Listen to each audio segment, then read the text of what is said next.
देगा। छोटे बच्चों के लिए स्कूल है, लेकिन जिन गरीब माँ बाप ने उन बच्चों को भेजा उनकी गुर्बत का हाल क्या होगा? उनका सहारा बनने की फिक्र क्यों नहीं की जाएगी? उनके वजीफे का निजाम क्यों नहीं किया जाएगा? इस वास्ते देखो, बच्चों को मजदूरी पर लगाने के 3 असबाब हैं। माँ बाप की गुर्बत, ऐसे मौके पर मालदारों की जिम्मेदारी बनती है उन गरीब माँ बाप का सहारा बने, अपने पैसे वेंचरों में, शॉपिंग मॉल में, फंक्शन हॉलों में और अपनी नस्लों का कब्रिस्तान बनाने में लगाने के बजाय अपने पैसे के जरिए से उन गरीब बच्चों के पालने और उनको स्कूलों में फीस अदा करके पढ़ाने का इरादा करना, यह मालदारों की जिम्मेदारी होती है। जिस दुकान पर काम करने के लिए बच्चा आ जाए, वो दुकानदार अगर इंसान है तो अपने बच्चे को जिस स्कूल में पढ़ाता वहां नहीं पढ़ा सकता, किसी मामूली स्कूल में ही ना सही उस बच्चे के माँ बाप से बात करके पढ़ाने की जिम्मेदारी लेना उसके खानदानी और इंसान होने की अलामत होती है।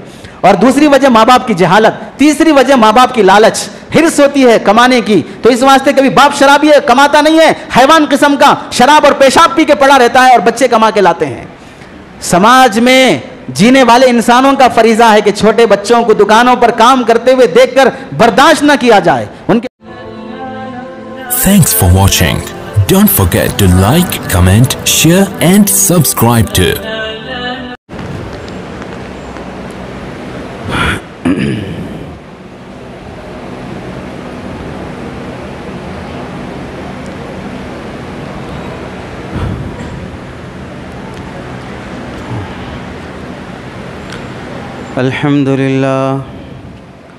अल्हम्दुलिल्लाह नहमदुहु व नस्तईनुहु व नस्तगफिरुहु व नुमिनु बिही व नतवक्कलु अलैहि व नऊज़ु बिल्लाहि मिन शुरूरि अनफुसिना व मिन सय्यिआति अमालिना मन यहदिहिल्लाहु फला मुदिल्ल लहु व मन युद्लिलहु फला हादिय लहु व नशहदु अल्ला इलाहा इल्लल्लाह व नशहदु अन्ना मुहम्मदन अब्दुहु व रसूलुहु अम्मा बादु फ़क़द क़ाल अल्लाहु तबारक व तआला फ़िल क़ुरआनिल मजीद वल फ़ुरक़ानिल हमीद।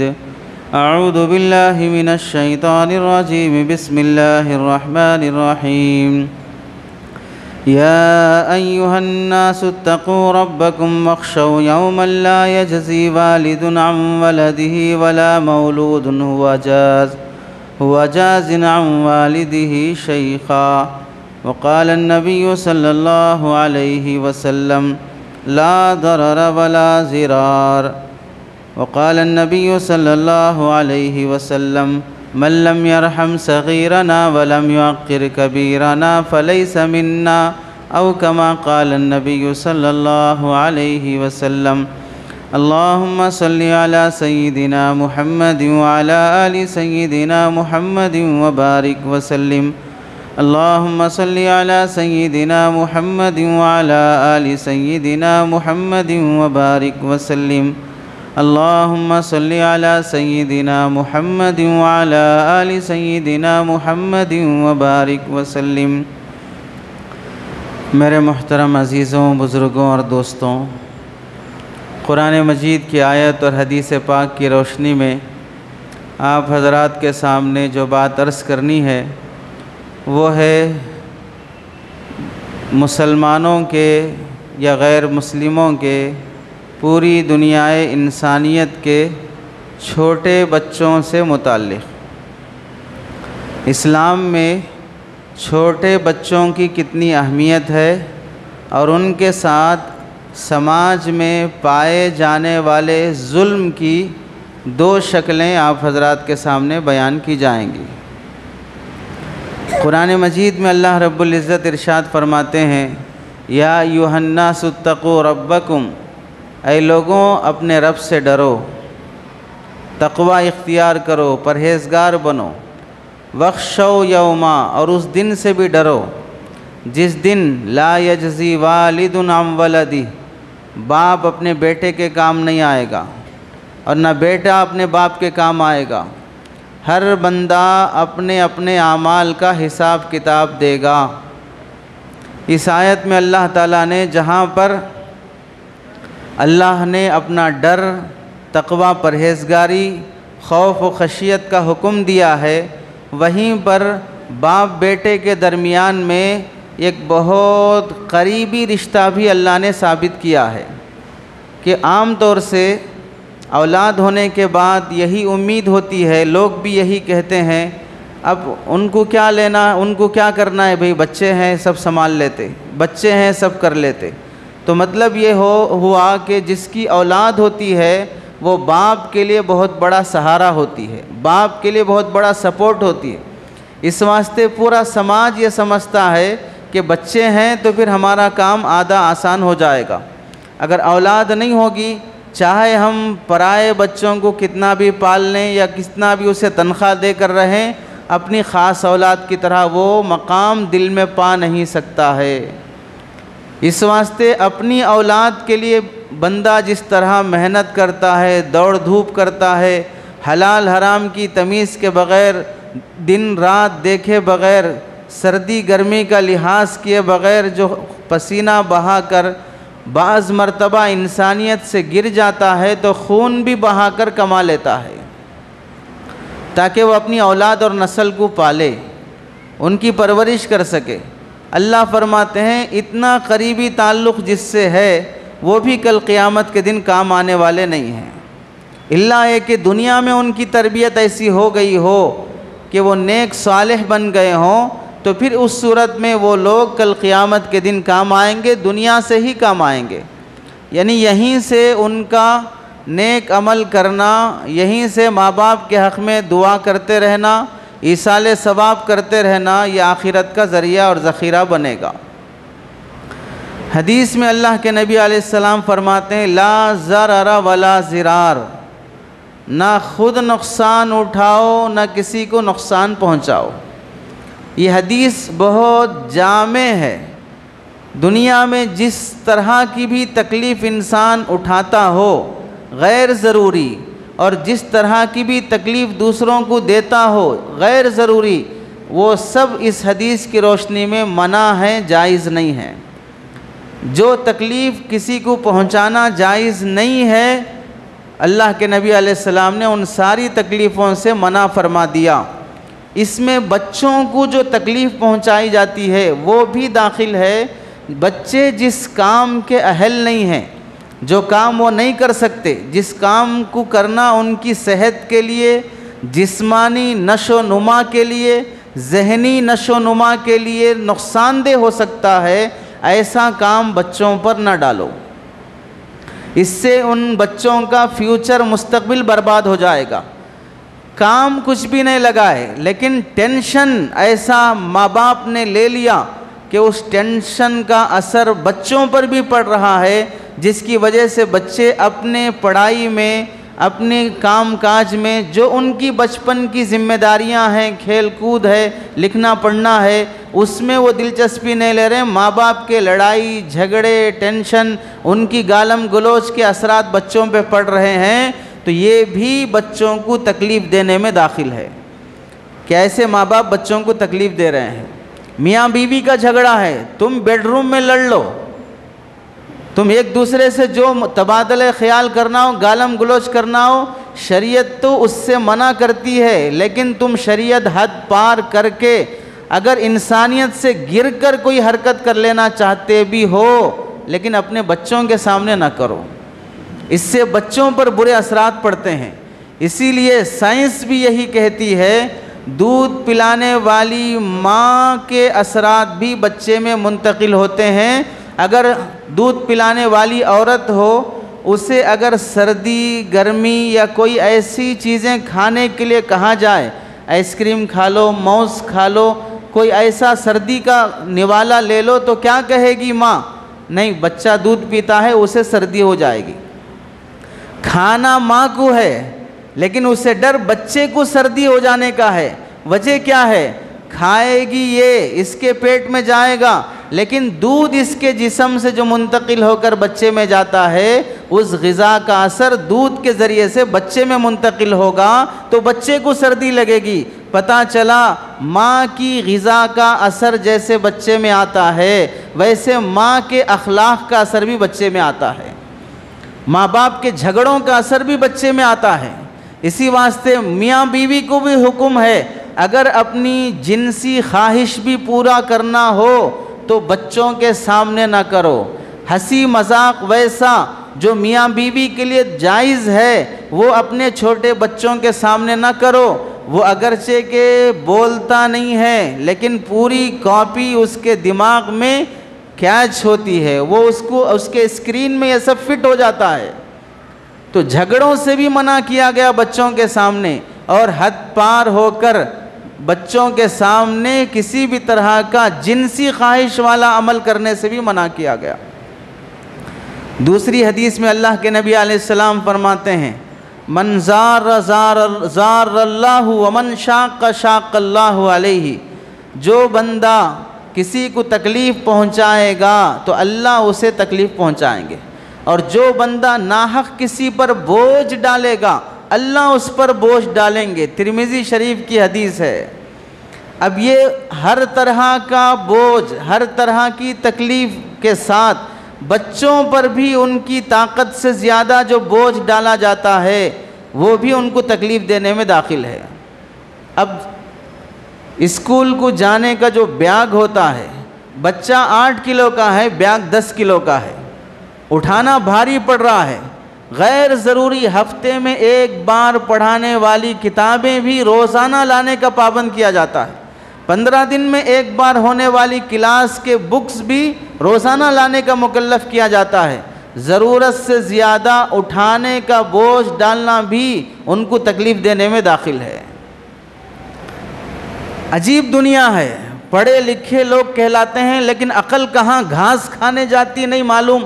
जब बच्चा फर्स्ट क्लास सेकंड क्लास में होता है तो इतनी किताबें होती हैं कि उठा नहीं सकता, और जब डिग्री फाइनल ईयर में आ जाता है तो एक हाथ में भी पकड़ने के काबिल की नहीं रहती, वैसी किताब लेके जाता है।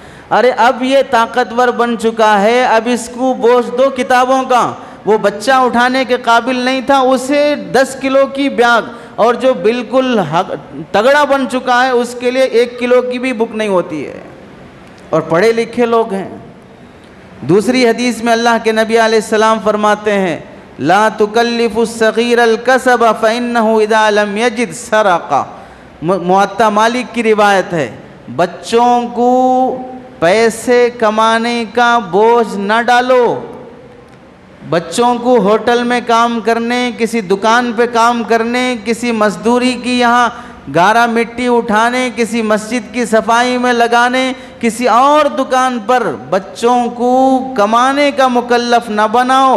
इस वास्ते के बच्चे को कमाने का दिमाग अभी आया नहीं, लेकिन उस पर बोझ है, शाम होते ही इतना कमा के लाना, तो फिर वो बच्चा कमाने, मेहनत से कमाने के बजाय चोरी की आदत शुरू कर लेता है। अल्लाह के नबी अलैहिस्सलाम पर कुर्बान जाएं, सरकार दो आलम सल्लल्लाहु अलैहि वसल्लम ने 1400 साल पहले कितनी हिकमत और दानाई के साथ ऐसे ऐसे जुमले बयान फरमा दिए। आज दुनिया, NGOs, सारी दुनिया के ऐसे ऐसे कवानीन बनाकर भी बच्चों का वो हक़ अदा नहीं कर सकते हैं जो 1400 साल पहले कोई टेक्नोलॉजी नहीं थी, उसके बावजूद अल्लाह के नबी ने बच्चों का जो हक़ अदा किया है। इस्लाम ने जो उन्हें हुकूक दिए हैं, आज सारी दुनिया के दिमाग जमा होकर भी बच्चों का वो हक़ अदा नहीं कर सकते हैं। एक ज़ात बाबरकत सल्लल्लाहु अलैहि वसल्लम ने पूरे इंसानों में हर इंसान का जो हक़ बन सकता है, उन इंसानों का एक एक हक़ जो निभाने का हुक्म फरमाया है। छोटे बच्चों को मजदूरी पर लगाओगे तो वो मजदूरी नहीं करेंगे, वो चोरी की आदी बन जाएंगे। और याद रखो, कौम का बच्चा आज छोटा है, कल का जवान है, परसों का बूढ़ा है। आज जो बचपन में बिगड़ेगा, कल का ये बिगड़ा हुआ बाप बनेगा, कल का ये बिगड़ा हुआ भाई बनेगा, कल का ये बिगड़ा हुआ शोहर बनेगा, कल का ये बिगड़ा हुआ पड़ोसी बनेगा, कल का ये बिगड़ा हुआ पार्टनर बनेगा। बचपन का बिगाड़ सिर्फ बचपन का नहीं है, बड़ा होने के बाद ये जो शोबे में, डिपार्टमेंट में रहेगा, सारा बिगाड़ उस शोबे में आएगा। इस वास्ते बच्चों की तरबियत और बच्चों की हिफाजत के लिए बड़ी ताकीद फरमाई गई है। और एक हदीस में अल्लाह के नबी अलैहिस्सलाम ने फरमाया, मन लम यरहम सगीरना वलम युअक्किर कबीरना फलैसा मिन्ना। जो छोटे बच्चों पे रहम न करे, बड़ों की कदर न करे, वो मेरी उम्मत में अपने आप को समझना ही नहीं चाहिए। वो मेरी पार्टी का आदमी है ही नहीं है, मेरी उम्मत का आदमी है ही नहीं है। अबू दाऊद शरीफ की रिवायत है। और एक हदीस में आपने फरमाया, मन तरका कल्लन फइलैया व मन तरका मालन फलिवरिसतिही। अबू दाऊद शरीफ की रिवायत है, जो आदमी इंतकाल हो गया, उसके छोटे बच्चे हैं, उन बच्चों को पालने के लिए कोई सहारा नहीं है, इनकम सोर्सेस नहीं है। अल्लाह के नबी अलैहिस्सलाम फरमाते हैं, मैं ऐसे बच्चों को पालने की जिम्मेदारी लेता हूँ। वमन तरका मालन, और कोई मरने वाला प्रॉपर्टी और माल छोड़ के मरा, फली वरिसतिही, तो वो सारा माल उसके वारिसों को मिलेगा। अपने बच्चों को, बीवी को, अपनी औलाद को दो, लेकिन अगर बेसहारा छोड़ के मरते हो तो मोहम्मद सल्लल्लाहु अलैहि वसल्लम तैयार है उन बच्चों को पालने के लिए। इसमें क्या सबक दिया गया? बच्चे तुम्हारे हों तो तुम अपना समझकर पालते हो, लेकिन बच्चे किसी गैर के हों, उसके पलने का कोई सहारा नहीं है। मसलन बाप ही जरिया था कमाई का, कोविड में इंतकाल हो गया, एक्सीडेंट में इंतकाल हो गया, औरत बेचारी बेवा हो गई, 4 बेटियां हैं, 2 छोटे दूध पीते बच्चे हैं। इन 6 बच्चों के साथ उस बेवा औरत का कौन सहारा बन सकता है? उस बेवा औरत का कौन सहारा बन सकता है? अल्लाह के नबी, हाँ ऐसा हो सकता है कि कोई बच्चा कच्चा ना हो, औरत जवान हो, तो लोग दूसरा निकाह करने के लिए या उस औरत को अपनाने के लिए बाज़ गलीज़ फितरत के खबीस आदत के लोग उसे अपनी रखेल बना के रखने के लिए पैसों के बहाने, राशन के बहाने, किड्स के बहाने उसका जिस्म खरीदने के लिए तैयार हो जाते हैं। लेकिन इन मासूम बच्चों के साथ उस औरत को कबूल करने के लिए कौन तैयार होगा? इसीलिए बहुत सी मरतबा ऐसा होता है, जवान लड़की 25 साल की, शोहर का इंतकाल हो गया, उसका एक बेटा या एक बेटी है, तो जिसके निकाह नहीं हुआ है वो निकाह करना चाहता है उस लड़की की मालदारी या खूबसूरती या ख़ानदान की वजह से, लेकिन ये कहता है कि बच्चा नहीं होना। कितने लोग नहीं हैं ऐसे जो उस मुतल्लका या मुतवफ़ा अन्हा ज़ौजुहा, यानी जिसका शोहर इंतकाल हो गया, उस बीवी से, उस औरत से निकाह तो करना चाहते हैं, लेकिन उसके बच्चे को या उसकी बीवी को लेना, उसकी बेटी को लेना नहीं चाहते। मजबूरन वो बच्चे को अपने माँ बाप यानी नाना नानी के यहाँ छोड़ देती है और ख़ुद उस शोहर के साथ चली जाती है। अल्लाह के नबी अलैहिस्सलाम ने फरमाया, ऐसे बेसहारा बच्चों को पालने का मोहम्मद सल्लल्लाहु अलैहि वसल्लम जिम्मेदारी लेते हैं। इसमें तालीम है कि अपनी औलाद के साथ दूसरों की औलाद की भी परवरिश की फ़िक्र करो। और एक हदीस में है, इन्नी लाअदखुलु फिस्सलाती वाना उरीदु इतालतहा, मैं नमाज में दाखिल होता हूँ, व उरीदु इतालतहा, और लंबी क़िराअत करके नमाज पढ़ाना चाहता हूँ, फास्मउ बुका अस्सबी, लेकिन मुझे कानों में बच्चों के रोने की आवाज़ आती है, फ़ातजव्वज़ु फ़ी सलाती, मैं अपनी नमाज को हल्की कर देता हूँ, शॉर्ट कर देता हूँ। मिम्मा आलम मिन शिद्दति उजदी उम्मिही मिन बुकाइही, चूँकि मैं जानता हूँ कि बच्चा रोने पर माँ के दिल पे क्या गुज़रता है। अब उसका ध्यान मोहम्मद अगरचे के सल्लल्लाहु अलैहि वसल्लम नमाज पढ़ा रहे हों, उनकी क़िरात चल रही हो, उनकी क़ियाम, उनका रुकू सजदा चल रहा हो, नबी के पीछे वो इक़्तिदा कर रही हो, फिर भी माँ की ममता ऐसी होती है कि वो मोहम्मद सल्लल्लाहु अलैहि वसल्लम के साथ नमाज में होने के बावजूद भी बच्चों की तड़प तलब, दूध की खातिर रोना, वो नमाज से ध्यान हटाकर बच्चे की तरफ ध्यान ले जाता है और उसका खुशू खुजू ख़त्म हो जाता है। उस माँ की बेचैनी की वजह से, उस बच्चे के भूख से रोने की वजह से मैं अपनी नमाज जो लंबी पढ़ाना चाहता हूँ मुख्तसर कर देता हूँ। बाज़ हदीसों में फजर की नमाज में अल्लाह के नबी अलैहिस्सलाम ने इन्ना आतैना कल कौसर वाली सूरतें पढ़ाई बच्चे के रोने की आवाज़ पर। जहाँ 60 आयतें एक रकात में पढ़ने का हुक्म है, वहाँ 3 आयतों में अल्लाह के नबी अलैहिस्सलाम नमाज की क़िरात मुकम्मल करते हैं। ऐसा किसका बच्चा रोने पर?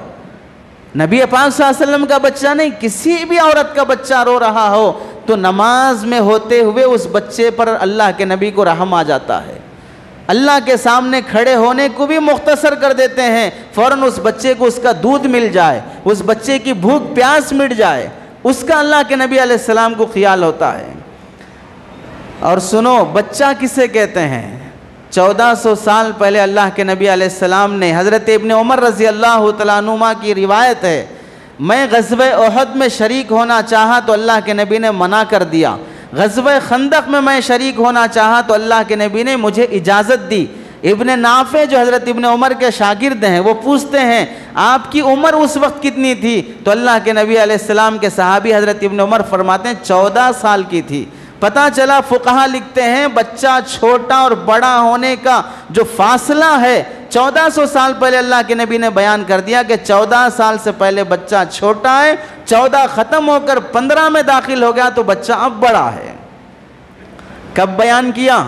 कोई साइंस था, कोई टेक्नोलॉजी थी, कोई ऐसा रिसर्च सेंटर था कि अल्लाह के नबी ने बयान किया 1400 साल के बाद दिमाग लगाकर, टेक्नोलॉजी पाकर और नए नए साइंसदान रिसर्च सेंटर कायम करके अब बैनुल अक़वामी तौर पर यह तय करते हैं सारे दुनिया के दिमाग मिलकर कि बच्चे के बालिग होने की उम्र 14 साल है। जहाँ एक अल्लाह के नबी अलैहिस्सलाम ने जो उम्र बयान फरमाई वो सारा दुनिया का दिमाग लगकर वही उम्र तय करता है। और फिर भी इतना अधूरा कानून, इतना नाकिस इल्म कि बच्चे को बालिग मानने में तो 14 साल की उम्र है, लेकिन शादी के लिए 18 साल की उम्र है। क्या पता चला बच्चा यहाँ पर एक बार बच्चे से बड़ा बन गया, लेकिन फिर भी दूसरी नज़र में वो 18 साल तक बच्चा ही है। 18 साल के बाद ही निकाह हो सकता है। इल्म इतना अधूरा कि एक जगह उस बच्चे को बड़ा मान लिया, फिर उसी बच्चे को 18 साल तक बच्चा मान रहे हैं शादी के लिए। और अल्लाह के नबी अलैहिस्सलाम फरमाते हैं यहाँ बच्चा हर लिहाज से बालिग बन गया, नमाज फ़र्ज़ हो गई, रोज़ा फ़र्ज़ हो गया, अब शादी भी कर सकता है। कानून अगर बनाना हो तो पूरी अकल से बनाओ, नहीं बना सकते हैं तो सरकार दो आलम सल्लल्लाहु अलैहि वसल्लम के जूतियों में पढ़कर उनका कानून ले लो, सारी दुनिया की राहतें मिल जाएंगी। अल्लाह के नबी अलैहिस्सलाम ने उस ज़माने में 14 साल की उम्र तय फरमा दी हर काम के लिए। आगे अल्लाह के नबी अलैहिस्सलाम की रिवायात का खुलासा याद रखें। इंसान और जानवरों में जो फ़र्क है उनमें यह है कि इंसान बहुत कमज़ोर पैदा किया अल्लाह ताला ने। वख़ुलिक़ल इंसानु ज़ईफ़ा। एक मुर्गी का भी बच्चा पैदा हो जाए 21 दिन में पैदा हो जाएगा, लेकिन इंसान का बच्चा 21 दिन में अगर पैदा हो गया तो क्या होगा? एक मुर्गी का बच्चा 21 दिन में पैदा होने के बाद 3 दिन के अंदर वो चलने के काबिल हो जाता है, दाना चुगने के काबिल बन जाता है। लेकिन इंसान का बच्चा 3 दिन नहीं, 3 महीने नहीं, करवट लेने के लिए उसे 6-7 महीने लग जाते हैं, चलने के लिए 8-9 महीने लग जाते हैं, बोलने के लिए 3 साल लग जाते हैं। लेकिन यहाँ 3 साल के अंदर वही बकरी का बच्चा हो या गाय का बच्चा हो, वो फिर दोबारा बड़ा होकर कुर्बानी के काबिल बन जाता है। गाय 2 साल की हो तो कुर्बानी के काबिल हो जाती है, बकरी का बच्चा 1 साल का तो कुर्बानी के काबिल बन जाता है। यानी वो शरीयत के अहकाम के काबिल बन जाता है जानवर, लेकिन इंसान 2 साल तक तो खेलते पलते ही रहता है। कितना कमज़ोर है। इसी कमज़ोरी की वजह से अल्लाह ताला ने उसे महबूब बनाया है। जानवरों के बच्चों पर उतना प्यार नहीं आएगा जितना छोटे मासूम बच्चे पर प्यार आता है। 4 महीने 6 महीने का बच्चा, चाहे तुम्हारा अपना हो चाहे किसी और का हो, अगर वो मुस्कुरा दे तो हर आदमी उसकी तरफ मुतवज्जे हो जाता है, उसे चूमने लगता है, बोसा देने लगता है। अगर वो 5 महीने का बच्चा रोना शुरू कर दे, सख्त पत्थर दिल इंसान का दिल भी मोम की तरह नरम हो जाता है। पता नहीं किसका बच्चा है यहाँ खड़े खड़े रो रहा है। बच्चे के अंदर अल्लाह ने वैसी मासूमियत और वैसी कशिश रखी है। क्यों? ताकि हर समाज का इंसान उसे मोहब्बत दे, प्यार करे, उसकी हिफाजत करे, उसकी निगाहदाश्त करे। इस वास्ते अल्लाह ताला बच्चे के अंदर वो कशिश और वो मासूमियत रखे हैं। चाहे वो बच्चा पैदा होने वाला आशियाने इशरत में हो या काशियाने गुर्बत में हो, मालदारों के यहाँ पैदा हो रहा हो, गरीबों के यहाँ पैदा हो रहा हो, लेकिन वो एक फूल और एक कली की तरह होता है। हर शख्स उसे मोहब्बत भरी निगाह से देखता है, उसे चूमना, उसे गोद में उठाना चाहता है। अल्लाह ने बच्चे के अंदर वो जाज़िबियत इस वास्ते रखी है कि बच्चा इंसानी समाज में हर लिहाज से महफूज रहे। और एक बहुत बड़ी नेमत अल्लाह ने जो इंसानों में दी है वो है ख़ानदान की नेमत। बच्चा इंसानों में भी पैदा होता है, जानवरों में भी होता है, लेकिन जानवरों में जब बच्चा पैदा होता है तो समझिए बिल्ली के यहाँ बच्चे पैदा हुए तो आज बिल्ली की डिलीवरी है तो उसे एक हॉस्पिटल ले जा रहे हैं, वहाँ एक नर्स है जो उसकी डिलीवरी के इंतज़ाम कर रही है, और पूरे बिल्ली का ख़ानदान, बिल्ली की मामी, बिल्ली की खाला, बिल्ली के चाचा फूफी सब आ रहे हैं। कोई उसके लिए झूला ला रहे हैं, कोई इसके लिए पैम्पर ला रहे हैं, कोई इसके लिए तोहफे ला रहे हैं। ऐसा बिल्ली नहीं, पूरे दुनिया के जानवरों में कोई निज़ाम नहीं है किसी की औलाद पैदा होने पर अपने बच्चे के लिए हिफाजत का कोई ख़ानदान नहीं है। सांप के भी बच्चे हों, खुद उसको हिफाजत करना पड़ता है, कोई उसके बच्चों की हिफाजत नहीं करेगा। मुर्गी के भी बच्चे हों, अगर वो पालतू है तो फिर उसकी हिफाजत का घरेलू इंतज़ाम होता है, लेकिन घरेलू इंतज़ाम भी इंसान अपनी बस की हद तक करता है। कोई मुर्गी का ख़ानदान खुद मुर्गी के बच्चों को बचाने के लिए नहीं आता है। लेकिन इंसानों में अल्लाह ने क्या निज़ाम दिया, अगर मालूम हो जाए फ़लाँ के यहाँ बेटा होने वाला है, डिलीवरी है, करीबी रिश्तेदार हॉस्पिटल आ जाते हैं और आते हुए उसके लिए तोहफे हदिये लाते हैं। दूर के रिश्तेदार फ़ोन करके खैरियत पूछते हैं, नॉर्मल हुई, अबॉर्शन नॉर्मल हुई यानी तो सीजरिंग से हुई है, कैसा बच्चा है, फ़ोटो भेजो, वीडियो कॉल कराओ, और उसके लिए झूला लाते हैं, उसके लिए फला लाते हैं, हदिये तोहफे लाते हैं, धूमधाम से फिर बच्चे की छठी करते हैं, गैर शरई रसूमात करते हैं। यह सब क्या बताता है, बच्चे से मोहब्बत पूरे ख़ानदान को है। बच्चा आने पर सारा ख़ानदान खुश है, सिर्फ माँ बाप खुश नहीं है। ये अल्लाह ने जज्बा इंसानों के अंदर फितरी रखा है। जानवरों के अंदर अल्लाह ने क्यों नहीं रखा है, हैवानों के अंदर अल्लाह ने यह जज्बा क्यों नहीं रखा है, इंसानों के अंदर क्यों रखा है अल्लाह ताला ने। ये फ़र्क है इंसान और जानवर में। अगर ये फ़र्क समझ में नहीं आता तो फिर इंसान और जानवर में भी कोई फ़र्क नहीं रहेगा। अगर किसी को समझ में नहीं आ रहा है तो अपने आप को इंसानों में ना शुमार करे। तो अल्लाह ने ये दो नेमतें बड़ी, इंसानों के बच्चों को बड़ी अजीम नेमतें अता की हैं। अल्लाह के नबी अलैहिस्सलाम इसी वजह से हर बच्चे से मोहब्बत फरमाते थे, चाहे अपना हो या पराया हो। बच्चा हर लिहाज से मोहताज होता है, खड़ने के लिए उंगली का सहारा है, खाने पीने के लिए उसकी लिमिटेड ग़िज़ा है, पहले दूध दो, फिर हल्की सी नरम रोटी दो, फिर हल्का सा नरम बिस्किट दो, फिर गेदा बना के खिलाओ, तदरीजन स्टेप बाय स्टेप उसे रोज़ी दी जाती है। जानवरों के बच्चों को वैसा नहीं है, दाना ही खाना है, सख्त है, छोटा लेगा, बड़ा होने के बाद बड़ा लेगा, लेकिन दाना ही खाना पड़ेगा। इंसान के लिए अल्लाह ने वैसा सिस्टम नहीं रखा है, बेहतरीन निज़ाम अल्लाह ने रखा है।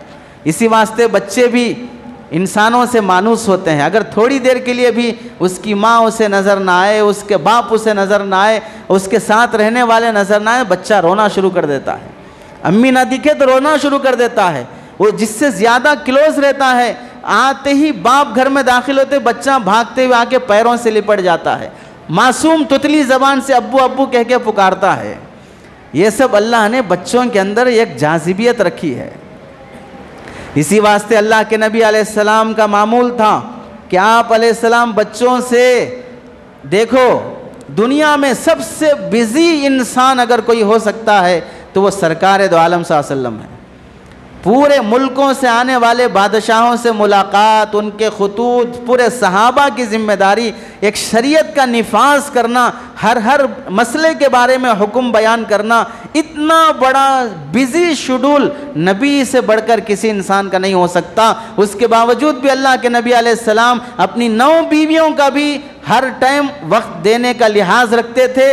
बच्चे अपने हों, नवासे हों या किसी और के बच्चे हों, उनके साथ भी जैसा बर्ताव होना है। भाई मैं बिज़ी हूँ, जिहाद में जा रहा हूँ, मैं मसरूफ़ हूँ, मैं बयान को जा रहा हूँ, इस वास्ते मैं बच्चे को उठा नहीं सकता, उसे प्यार नहीं कर सकता, उसे गोद में नहीं ले सकता, ये बात किसी को कहने का हक नहीं बनता। जब सरकार दो आलम सल्लल्लाहु अलैहि वसल्लम बच्चों को अपना टाइम देते हैं तो फिर किस बाप को यह कहने का हक है कि वो बच्चों को वक्त नहीं दे सकता है। अल्लाह के नबी अलैहिस्सलाम के बच्चे यानी नवासे, बेटी के बेटे, अल्लाह के नबी अलैहिस्सलाम एक मर्तबा मस्जिद में नमाज पढ़ा रहे हैं, सजदे नमाज के लिए हसन या हुसैन को साथ लेकर आए और सजदे में हैं। हज़रात हसनैन में से कोई अल्लाह के नबी की पीठ पे चढ़ गया सजदे में। अल्लाह के नबी ने इतना लंबा सजदा कर दिया, पीछे बैठे हुए सहाबा रज़ी अल्लाह तआला अन्हु को यह महसूस हुआ जो सजदे में थे, या तो अल्लाह के नबी का नाउज़ बिल्लाह इंतकाल हो गया या नहीं तो सजदे में ही वही आ रही है, इस वास्ते इतना लंबा सजदा हुआ। एक सहाबी सजदे से उठकर देखे क्या हुआ, आखिर सजदे में थे, फिर सजदे में चले गए। नमाज के बाद अल्लाह के नबी से पूछा, या रसूलल्लाह क्या बात थी इतना लंबा सजदा? वही नाजिल हो रही थी, हम तो सोच रहे थे कि कहीं इंतकाल ना हो गया हो। अल्लाह के नबी अलैहिस्सलाम ने फरमाया, ना वही नाजिल हुई ना मेरा इंतकाल हुआ, बल्कि मेरे पीठ पे बच्चा था। मैं ख्याल किया कि बच्चा जब तक नहीं हटेगा मैं सजदे से नहीं उठूंगा। कितना प्यार है अल्लाह के नबी अलैहिस्सलाम का बच्चों से। और एक मर्तबा नबी अलैहिस्सलाम बच्चे को लेकर बोसा दे रहे हैं। एक सहाबी अकरा बिन हाबिस रज़ी अल्लाह तआला अन्हु अर्ज़ करने लगे, या रसूलल्लाह हमें बच्चों पर ऐसा प्यार नहीं आता जितना आपको बच्चों पे प्यार आता है। तो अल्लाह के नबी अलैहिस्सलाम ने फरमाया, रहम ये अल्लाह की नेमत है जो अल्लाह अपने बंदों के दिल में अता करते हैं। अगर वो नेमत अल्लाह किसी से छीन ले तो मोहम्मद क्या कर सकता है? अगर तुम्हारे दिल में वो रहम नहीं है बच्चों से मुताल्लिक़ तो मोहम्मद क्या कर सकता है? अल्लाह के नबी अलैहिस्सलाम के वाक़ियात में हज़रत इब्राहीम रज़ी अल्लाह तआला नबी के बेटे हैं, 18 महीने तक बाहयात रहे। दूध पीने के लिए दूसरे महल्ले की औरत के यहाँ अल्लाह के नबी ने पहुँचाया था। हफ्ते में एक बार रोज़ाना असर के वक्त जाते, अपने बच्चे को उठाते, बोसा देते, प्यार करते, सीने से लगाते। जब हज़रत इब्राहीम रज़ी अल्लाह तआला अन्हु का जो नबी के बेटे हैं 18 महीने की उम्र में इंतकाल हो गया, इतना अल्लाह के नबी अलैहिस्सलाम रोने लगे, आँखों से आंसू बहने लगे और रोते हुए फरमाया अल्लाह के नबी ने, इब्राहीम अगर तुमसे दोबारा मिलना न होता, लेकिन हमारा यकीन है कि हम दोबारा मिलेंगे कल क़यामत के दिन, अगर मिलना यकीनी ना होता, हश्र के मैदान में जन्नत में जमा होना यकीनी ना होता, तो आज तुम्हारी जुदाई पर मोहम्मद जो गम कर रहा है उससे दुगना गम करता। चूँकि अब दोबारा मिलने की उम्मीद नहीं है, अब जो रो उससे डबल रोता। और फिर जब तजहीज़ तकफीन हो गई, दफनाने से पहले अल्लाह के नबी अलैहिस्सलाम ने सहाबा से फरमाया, मेरे आने तक ना दफनाओ, जब तक मैं अपने बेटे इब्राहीम को ना देख लूँ उससे पहले ना दफनाना। ये मोहब्बत अपनी औलाद से होती है, अपनी औलाद नहीं किसी और की भी औलाद हो। अल्लाह के नबी अलैहिस्सलाम सब बच्चों से मोहब्बत फरमाते थे। बैठे हुए हैं गली के बच्चों से फरमा दिया, मोहम्मद बैठे हुए हैं, रसूलुल्लाह सल्लल्लाहु अलैहि वसल्लम तुम में से जो भागते हुए जल्दी आकर मुझे छू लेगा उसे एक टॉफ़ी देंगे, उसे चॉकलेट देंगे। जाहिर सी बात है, बच्चे होते हैं, वो अदब के साथ भागते हुए आकर ऐसा तो टच नहीं करेंगे, ऊपर गिरेंगे, कंधे पे पड़ेंगे, गोद में कूदेंगे। नबी की बेअदबी हो सकती है लेकिन बच्चों के हक़ में वो बेअदबी नहीं है। कोई बड़ा आदमी नबी के साथ वैसा खेल नहीं खेल सकता, लेकिन बच्चों के हक़ में वो बेअदबी नहीं है। अल्लाह के नबी अलैहिस्सलाम एक मरतबा हज़रत अबू मूसा अशरी रज़ी अल्लाह तआला अन्हु के यहाँ बेटा पैदा हुआ, बच्चे को लेके नबी के पास आया, या रसूलल्लाह ये मेरा बेटा पैदा हुआ है। अल्लाह के नबी ने नाम रखा, उसे बोसा दिया और फिर उसकी तहनीक फरमाई, खजूर चबाकर उसके हलक में, मुंह के हलक में उसे लगाया और उसके लिए लंबी उम्र की और बरकत की दुआ अल्लाह के नबी अलैहिस्सलाम ने दी। एक छोटा बच्चा था अल्लाह के नबी अलैहिस्सलाम के ज़माने में जो छोटे परिंदे से खेल लेता था, चिड़िया, छोटी सी चिड़िया से, जैसे गांव देहात में जो लोग रहते हैं वो तोता वगैरह पकड़ के लाके घरों में पाल लेते हैं, तो इस तरह वो छोटे से परिंदे से खेलता था। अल्लाह के नबी अलैहिस्सलाम एक मर्तबा आए तो देखा उसका वो परिंदा मर गया। बच्चा अपना वो परिंदा मर जाने के गम में रो रहा है, तो फरमाया, या अबा उमैर मा फ़अलन नुग़ैर, बच्चे तेरा चिड़िया कहाँ चली गई, तेरी चिड़िया कहाँ चली गई। ये चिड़िया के ज़रिए से, यानी ये देखो एक छोटा बच्चा है, उसकी एक चिड़िया है, ये बच्चों का खेल है, लेकिन अल्लाह के नबी अलैहिस्सलाम बच्चों के उस खेल की भी कितनी अहमियत दे रहे हैं। जैसे किसी बड़े आदमी की गाड़ी चोरी हो जाए या उसकी कोई बड़ी चीज़ गुम हो जाए तो बड़े एहतमाम से पूछते हैं, भाई आपकी गाड़ी क्या हुई, आपका फलां क्या हुआ। जैसे इसे समझते हैं अखलाक है, अपनायत है। बच्चों की उस छोटे से खिलौने के बारे में भी पूछना उस बच्चे से अपनायत की दलील है। अल्लाह के नबी अलैहिस्सलाम एक बच्चे को उठाने के बाद उस बच्चे ने नबी पर पेशाब कर दिया। अल्लाह के नबी की ज़बान से कोई जुमला नहीं निकला, बच्चे को उतारा और अल्लाह के नबी ने अपना जिस्म पानी से धो लिया। और जो बेवकूफ़ ये समझते हैं कि बच्चे का पेशाब पाक है, उठा लिए तो भी जब तक वो खाना खाने के काबिल नहीं बनता उस वक्त तक उसका पेशाब है, तो फिर वो लोग जो गाय के पेशाब को पाक समझ रहे हैं, आप बच्चे के पेशाब को पाक समझ रहे हैं, क्या फ़र्क हुआ फिर। आज बच्चे के पेशाब को पाक समझेंगे, कल बड़े के समझेंगे, कल गाय के पेशाब को भी पाक समझ लेंगे।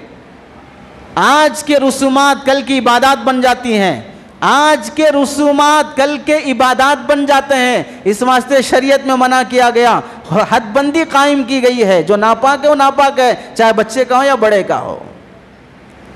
और एक मरतबा का वाक़या है कि अल्लाह के नबी अलैहिस्सलाम हज़रत अब्दुल्ला बिन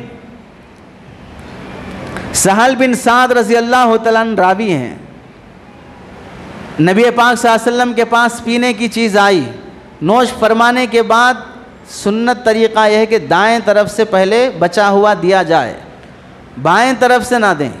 बाएं तरफ हज़रत सिद्दीक़ अकबर बड़े बड़े सहाबा बैठे हैं, दाएं तरफ छोटा बच्चा बैठा है। हम होते तो क्या करते, बड़े लोग हैं पहले इनको देंगे। अल्लाह के नबी का कानून है दाएं तरफ से शुरू करो, चाहे बच्चा हो, बूढ़ा हो, गरीब हो, मालदार हो। अब बच्चे की बारी है तो अल्लाह के नबी ने पीकर बचा हुआ बच्चे से पूछा, बेटे अगर तुम्हारी इजाज़त हो तो बड़े सहाबा इनको देता हूँ। बच्चा भी होशियार था, कहने लगा अल्लाह की कसम आपका तबर्रुक है, मैं ही पीऊँगा, दूसरों को नहीं दूंगा। अल्लाह के नबी अलैहिस्सलाम ने उसी के हवाले किया। ये नहीं किया तू बच्चा है खामोश बैठ, ये बड़े हैं इनको पिलाना चाहिए। दस्तरखान का अदब सिखाया, बच्चे अगर खाने के लिए बैठे साथ में और खिलाते वक्त बच्चों को साथ बिठाना चाहिए। हम क्या करते हैं, बड़े बड़े पहले बैल और हाथी किस्म के लोग बैठ जाते हैं और बच्चों को बोलते हैं उनको अंदर ले जाओ, इनको अंदर रखो। ये सब फारिग होने के बाद बचे कुचे हड्डियाँ जो कुछ भी रहते हैं उसके बाद बच्चों को दस्तरखान पे बिठाते हैं। बहाना क्या होता है, मेहमान हैं शरारत करेंगे तो अच्छा नहीं लगेगा। तो जो मेहमान आया है वो बचपन में क्या सूफी था, जो मेहमान आया वो बचपन में सूफी था, वो शरारत नहीं किया है। तरबियत साथ रखने से होती है, तरबियत अलग करने से नहीं होती है। दस्तरखान पे बिठा के साथ खिलाना और खाते वक्त जो गलती होती है तब उसे समझाना, बेटा ऐसा नहीं ऐसा खाओ, बेटा ऐसा नहीं ऐसे खाओ। अल्लाह के नबी अलैहिस्सलाम के दसियों वाक़यात हैं हर मौके के, जो अल्लाह के नबी अलैहिस्सलाम ने उनको सिखाए हैं अदब कैसे होना चाहिए। आखिरी वाक़या, अल्लाह के नबी अलैहिस्सलाम मस्जिद में बच्चों को लाने से एक हदीस में मना फरमाया, लेकिन हम सब जानते हैं मना करने की वजह यह है बच्चे मस्जिद का अदब ख्याल नहीं रखेंगे। लेकिन 7 साल की उम्र के बाद से बच्चों को मस्जिद में लाने की इजाज़त है, क्योंकि उन्हें नमाज का हुक्म करने का हुक्म दिया गया है। जब हुक्म नमाज का होगा तो अदा करने के लिए मस्जिद भी आएगा बच्चा। तो छोटे बच्चों को मस्जिद में लाने से मना किया गया। लेकिन अगर बच्चे आते हैं मस्जिद को तो अल्लाह के नबी ने उनके लिए जगह कहाँ दी है, जगह कहाँ दी है, मर्दों के पीछे औरतों से आगे, मर्दों के पीछे औरतों से आगे, बीच में बच्चा रहे ताकि बच्चे की हिफाजत भी हो, बच्चे की तरबियत भी हो। आगे देखेगा तो भी नमाज कैसे पढ़ रहे हैं दिखेगा, पीछे देखेगा तो भी नमाज कैसे पढ़ रहे हैं दिखेगा। तो बच्चा दोनों के बीच में रहकर नमाज सीखेगा।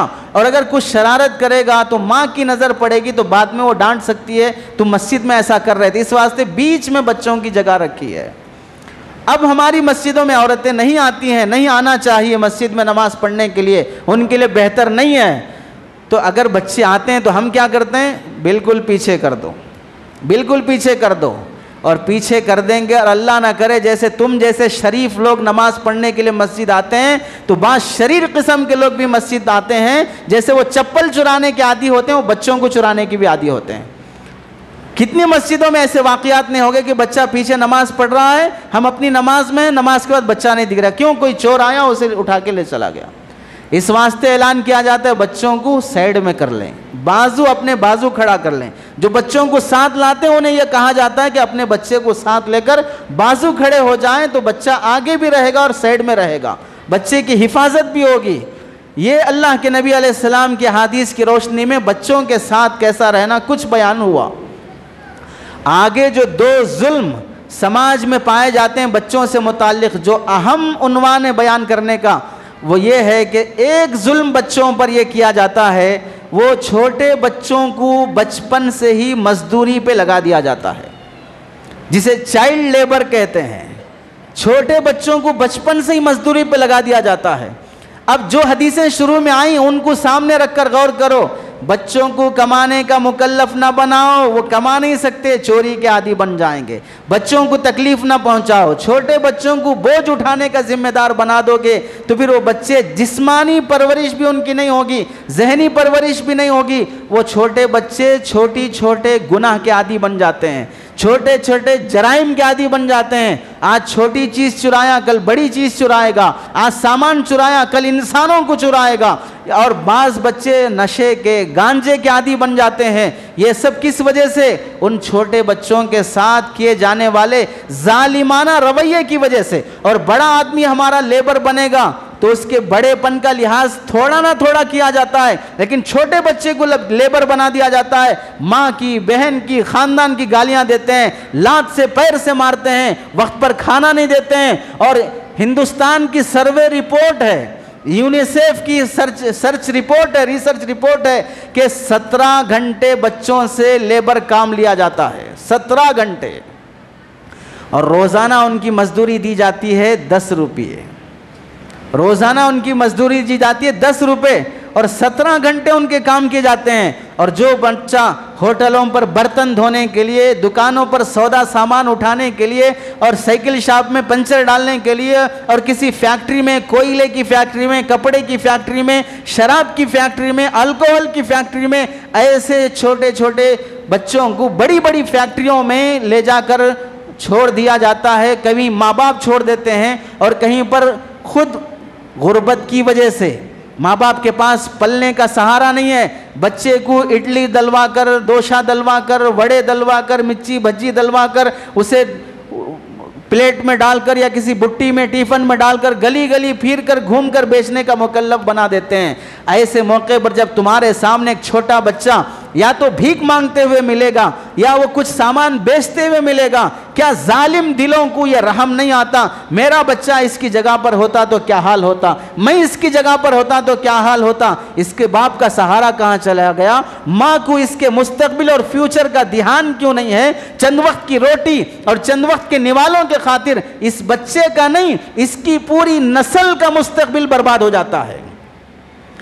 सलम बस्तियों में, छोटे एरियो में, छोटे काम करते हुए, घटिया काम करते हुए परवान चढ़ने वाली औलाद कभी बुलंद अज़ाइम नहीं रख सकती है, कभी वो बड़े बड़े काम करने का नहीं सोच सकती है। वो लेबर बना, अपनी औलाद को भी लेबर बनाएगा। वो मामूली मजदूरी पे तैयार हो गया और जिंदगी भर मामूली कमाई पे तैयार रहेगा। और कभी उसको बड़े पैसे का ऑफर कर दिया जाए और शराब बेचने के लिए, गांजा बेचने के लिए, अफयून बेचने के लिए, या किसी की चोरी का सामान लाने के लिए, या किसी का मर्डर करने का भी ऑफर कर दिया जाए, और उसकी रोजाना की 200 की मजदूरी की जगह 2000, 10,000 का ऑफर किया जाए, तो जो रोजाना 200 देखने वाला 10,000, 1 लाख देखेगा, तो फिर वो बच्चा हलाल और मेहनत की कमाई से आगे बढ़कर एक वक्त का गुंडा, रौडी और क्राइम में मुब्तला हो जाता है।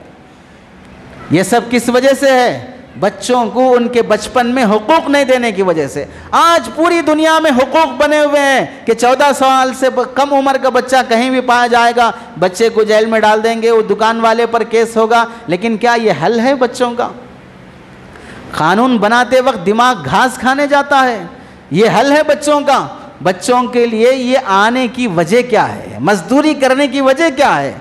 शरीयत वजह पर देखती है कि वजह क्या है, उसको ख़त्म करो पहले, तो फिर बच्चा यहाँ नहीं दिखाई देगा। छोटे बच्चों के लिए स्कूल है, लेकिन जिन गरीब माँ बाप ने उन बच्चों को भेजा, उनकी गुर्बत का हाल क्या होगा? उनका सहारा बनने की फिक्र क्यों नहीं की जाएगी? उनके वजीफे का निज़ाम क्यों नहीं किया जाएगा? इस वास्ते देखो, बच्चों को मजदूरी पर लगाने के 3 असबाब हैं। माँ बाप की गुर्बत, ऐसे मौके पर मालदारों की जिम्मेदारी बनती है उन गरीब माँ बाप का सहारा बने, अपने पैसे वेंचरों में, शॉपिंग मॉल में, फंक्शन हॉलों में और अपनी नस्लों का कब्रिस्तान बनाने में लगाने के बजाय अपने पैसे के जरिए से उन गरीब बच्चों के पालने और उनको स्कूलों में फीस अदा करके पढ़ाने का इरादा करना, यह मालदारों की जिम्मेदारी होती है। जिस दुकान पर काम करने के लिए बच्चा आ जाए, वो दुकानदार अगर इंसान है तो अपने बच्चे को जिस स्कूल में पढ़ाता वहाँ नहीं पढ़ा सकता, किसी मामूली स्कूल में ही ना सही उस बच्चे के माँ बाप से बात करके पढ़ाने की जिम्मेदारी लेना उसके खानदानी और इंसान होने की अलामत होती है। और दूसरी वजह माँ बाप की जहालत, तीसरी वजह माँ बाप की लालच, हिर्स होती है कमाने की। तो इस वास्ते कभी बाप शराबी है, कमाता नहीं है, हैवान किस्म का शराब और पेशाब पी के पड़ा रहता है और बच्चे कमा के लाते हैं। समाज में जीने वाले इंसानों का फरीज़ा है कि छोटे बच्चों को दुकानों पर काम करते हुए देखकर बर्दाश्त न किया जाए, उनके माँ बाप से कांटेक्ट किया जाए। लेकिन आलम क्या है, देखिए हिंदुस्तान की एक फैक्ट्री, मैं उसका नाम नहीं लेता, लेकिन आप सर्च कर लीजिए, आपको पता चल जाएगा। वहाँ पर 28,000 बच्चे 4 से 5 साल की उम्र के काम करते हैं और 16 घंटे उनका काम होता है। और 1 करोड़ 20 लाख बच्चे पूरे हिंदुस्तान में मजदूर हैं, लेबर हैं। 1 करोड़ 20 लाख बच्चे पूरे हिंदुस्तान में मजदूर हैं और सरकारी आदात के मुताबिक तो 2 करोड़ बच्चे लेबर का काम करते हैं। सिर्फ दिल्ली में 10 लाख बच्चे होटलों पर, चौराहों पर काम करते हुए मिलेंगे, सिर्फ दिल्ली शहर में। और 160 मिलियन बच्चे पूरे दुनिया में लेबर का काम करते हैं। 160 मिलियन बच्चे पूरे दुनिया में लेबर का काम करते हैं।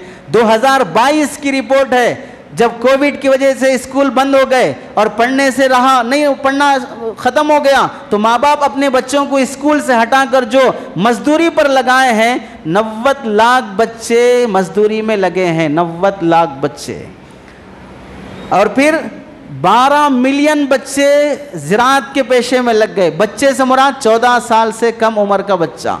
12 मिलियन बच्चे ज़राअत के काम में हैं और 31 लाख बच्चे होटलों में काम करते हैं, 31 लाख बच्चे।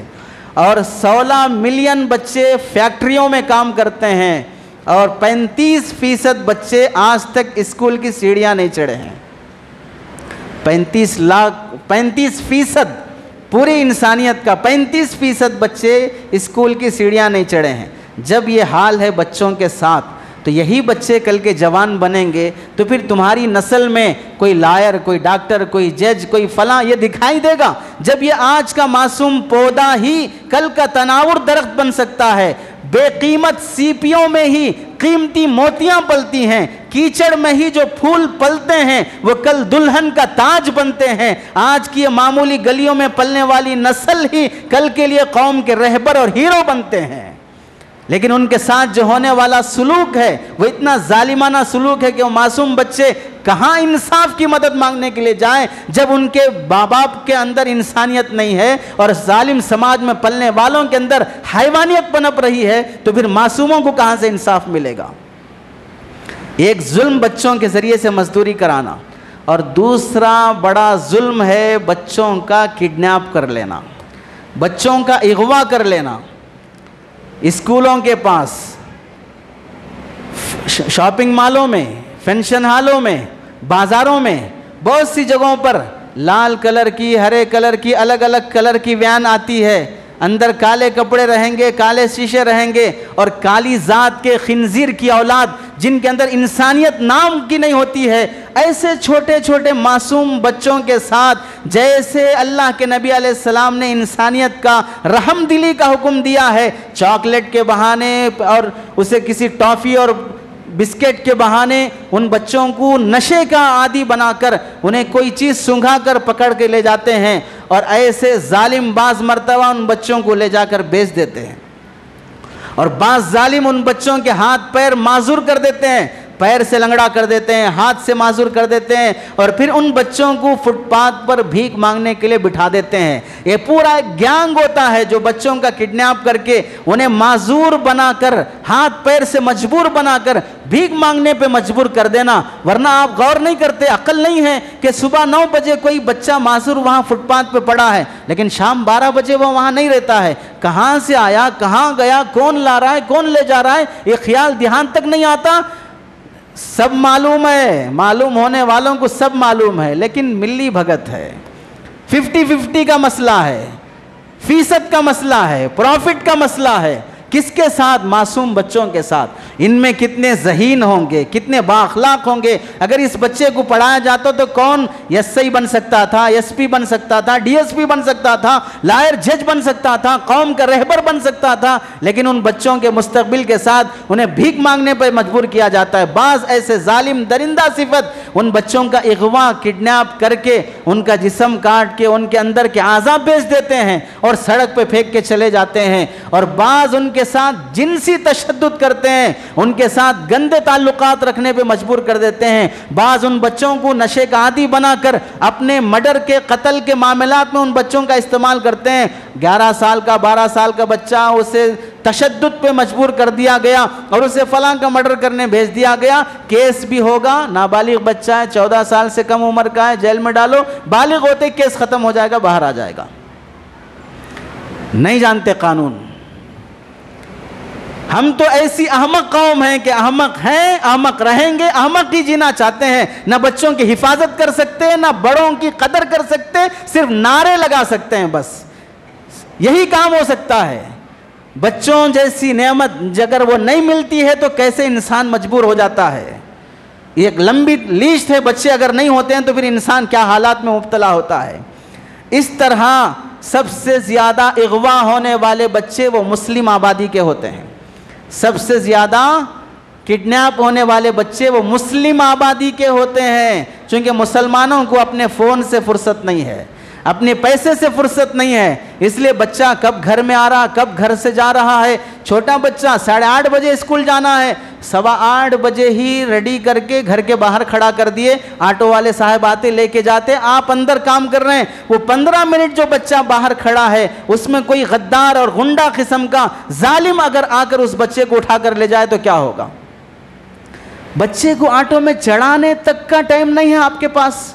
स्कूल 3:30-4 बजे छूट गया है। स्कूल के बाज़ स्कूलों में तो दरबान होता है, वॉचमैन होता है जो हिफाजत करने के लिए, और बाज़ बच्चे दरबान को चकमा देकर बाहर आके खड़े हो जाते हैं। वो 10-15 मिनट जो तुम टाइम पे नहीं पहुंच सके या तुम्हारा ऑटो टाइम पे नहीं पहुंच सका, वो बच्चा वहां से अगवा हो गया। जिम्मेदार बाद में तुम किसी को भी बोल लो, स्कूल वालों को जिम्मेदारी दो या केस कर लो, कुछ भी, लेकिन जो बच्चा चला गया वो वापस आ सकता है। वापस नहीं आया, इंतकाल हो गया तो चलो अल्लाह क़यामत में उसका बदला देगा। लेकिन अगर उस बच्चे के साथ जुल्म किया गया, उसके आज़ा काटे गए, उसे नशा दिया गया, उसे अगर समाज का रोडी बना दिया गया तो फिर कितना नुकसान होगा। और सर्वे रिपोर्ट है, यूनिसेफ की सर्वे रिपोर्ट है कि हिंदुस्तान का हर तीसरा बच्चा मजदूर है। हिंदुस्तान का हर तीसरा बच्चा मजदूर है। और हिंदुस्तान में जो किडनैप किए जाने के मामलात हैं उसे याद रख लें। हिंदुस्तान से जो बच्चे किडनैप किए जाते हैं उनकी तादाद क्या है। 5 करोड़ बच्चे पूरे दुनिया से अगवा किए गए हैं। 5 करोड़ बच्चे पूरी दुनिया से अगवा किए गए हैं, जिनमें से 2 करोड़ 80 लाख बच्चे कानून की नज़र में मुजरिम हैं, किसी को मारने या किसी के सामान चोरी करने की वजह से। छोटे बच्चों को ही जब सहारा नहीं है गुजारे के लिए, वो किसी का पैकेट चुरा लिया, किसी का सामान चुरा लिया। और कभी ऐसा भी हुआ माँ बाप का दिमाग ख़राब है तो बच्चों के साथ जैसे सुकून से रहना है, दोस्ती, ताल्लुक़, मोहब्बत, जो फ्रीडम बच्चों के साथ होना चाहिए, बच्चा खुल के बाप से कुछ कह सके, माँ से कुछ कह सके, गुस्सा, नाराज़गी, हमेशा मार पीट। क्या हुआ उसके साथ रोड पर? किसने उसे चॉकलेट टॉफ़ी देने का ऑफ़र किया? किसने उसे गाड़ी में लाकर छोड़ने का ऑफ़र किया? कौन अजनबी मर्द उसके साथ मिलता जुलता है? ये कुछ पूछने देखने की फ़िक्र नहीं है। इस वास्ते ना बच्चा सुनाता है, अचानक गायब हो गया तब एहसास होता है, हाँ हम देख रहे थे 1 हफ्ते से कोई नया आदमी उसके साथ मिल रहा था, आ रहा जा रहा था, तब मालूम होता है। जूते पड़ने से पहले अक्ल नहीं आती है। और फिर 1 करोड़ 70 लाख बच्चे हिंदुस्तान के अंदर तनाज़ुआत का शिकार हैं। 2 करोड़ बच्चे जराइम में मुब्तला हैं इस वक्त हिंदुस्तान के अंदर। 2 करोड़ बच्चे। 2012 की रिपोर्ट के मुताबिक 46 मिलियन बच्चे अपने घरों से अगवा किए गए, जिनमें से 19 मिलियन बच्चे पुलिस की नज़र में मुजरिम हैं। 19 मिलियन बच्चे पुलिस की नज़र में मुजरिम हैं। और हिंदुस्तान में हर तीसरा बच्चा मजदूर होने के साथ साथ 30% बच्चे ऐसे हैं जो रोज़ाना 10 रुपये की मजदूरी पे काम करते हैं। 30% बच्चे। और 20 लाख बच्चे ऐसी फैक्ट्रियों में काम करते हैं नशे की, अल्कोहल की, तंबाकू की, गांजे की, कि उसकी बू सुनने की वजह से उन बच्चों को कैंसर आ सकता है। ऐसे कंपनियों में 20 लाख बच्चे काम करते हैं। और फिर 2014 ही की रिपोर्ट है कि बिहार के एक सूबे से 32,000 बच्चों का अगवा किया गया है, 32,000 बच्चों का। और पूरे मुल्क की सूरत हाल का अंदाज़ा कर लें, जब एक सूबे में इतने बच्चे अगवा किए गए तो पूरे मुल्क से कितने अगवा किए गए होंगे। और पूरे हिंदुस्तान की रिपोर्ट है कि 90% बच्चों को सही ग़िज़ा नहीं मिलती है, और ऐसी ग़िज़ा जो उनकी सेहत के लिए नुकसानदेह है। इस वजह से हर साल यहाँ, हर महीना यहाँ पर 1 लाख बच्चे मरते हैं और 3 करोड़ बच्चे बीमारी में मुब्तला हो जाते हैं। 3 करोड़ बच्चे बीमारी में मुब्तला होते हैं। अब आपको लगेगा कि एक बच्चा किडनैप हो गया, फलां के यहाँ से किडनैप हो गया।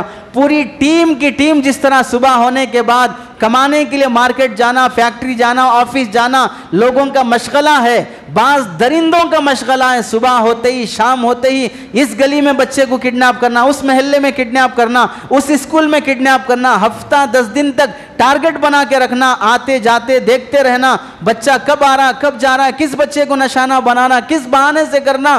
पूरा इतना दिमाग जितना पुलिस का नहीं होता उतना चोर का होता है। इसीलिए कहते हैं चोर पुलिस का खेल। जब तक हम अपने बच्चों की हिफाजत नहीं करेंगे, उन्हें वक्त नहीं देंगे, उनके दिल का राज मालूम नहीं करेंगे, तो फिर जब चिड़िया चुग गई खेत, फिर रोने से क्या होगा।